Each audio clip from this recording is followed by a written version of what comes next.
రాష్ట్ర ప్రభుత్వం అందిస్తున్న పెన్షన్ కొరకు ఓ వృద్ధ మహిళ తిరగని చోటంటూ లేదంటూ కన్నీటి పర్యంతమైంది. అన్నమయ్య జిల్లా బాలిరెడ్డిపల్లె గ్రామంలో తన సొంత కుమార్తె వద్ద వృద్ధురాలు అయిన పెసల గంగమ్మ జీవనం సాగిస్తూ ఉండగా అనారోగ్యాల కారణాల వల్ల కూతురు మృతి చెందడంతో దిక్కుతోచని స్థితిలో సిద్ధవటం మండలంలోని మాచుపల్లి గ్రామంలో తన బంధువుల వద్ద కాలం గడుపుతున్న వృద్ధురాలికి రాష్ట్ర ప్రభుత్వం అమలు పరిచిన పెన్షన్ మంజూరు కాక ఇబ్బందులకు గురవుతోంది.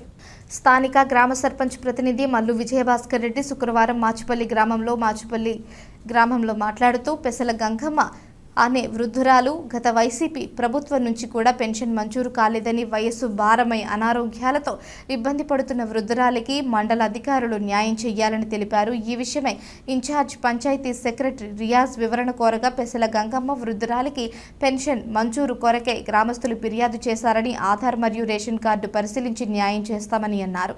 ఈ కార్యక్రమంలో సర్పంచ్ ప్రతినిధి విజయభాస్కర్ రెడ్డి, మాజీ మండల ప్రెసిడెంట్ నరసింహారెడ్డి, శంకర్ రెడ్డి పాల్గొన్నారు. సిద్ధవటం మండలం మాచుపల్లి గ్రామ పంచాయతీ పరిధిలోని ఒక 100 సంవత్సరాలు దాటిన ఒక వృద్ధురాలి సమక్షంలో ఒక మీడియా మిత్రులను పిలిపించి ఆమెను సన్మానించి ఆమెకు కొన్ని సమస్యలు తెలియజేసేదానికి ఈరోజు మేము మీడియా మిత్రులను ఆహ్వానించినాము.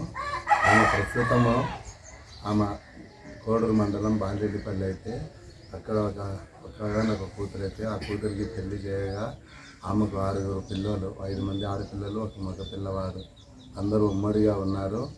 ఈరోజు ఆమెకు ఆసరాగా మాచుపల్లి పంచాయతీలో వాళ్ళ బిడ్డల మనమరాలను ఇచ్చి ఉన్నది. అక్కడ వాళ్ళ కొడుకు అందుబాటులో లేక ఆమెకు ఏ ఆదరవ లేనందున మనమరాల దగ్గరికి వచ్చి ఆమె ఏదో 3 పూట్ల అన్నం తింటూ ఇక్కడే ఉన్నది. ఆ వృద్ధురాలికి ఇంతవరకు పింఛను కానీ అక్కడి నుంచి ఆ బాలిరెడ్డిపల్లి నుంచి మాచుపల్లి పంచాయతీ పరిధిలో ఆమెకు ఆధారం మార్పించామన్నా అది అందుబాటులో జరగడం లేదు. కావున ఈరోజు మీడియా మిత్రుల ముందర తెలియజేయడం ఏమంటే ఆమెకు మన ప్రభుత్వం తరఫున ఆ వృద్ధురాలికి ఏదైనా ఆర్థిక సాయం చేయగలరని కోరుతున్నాను.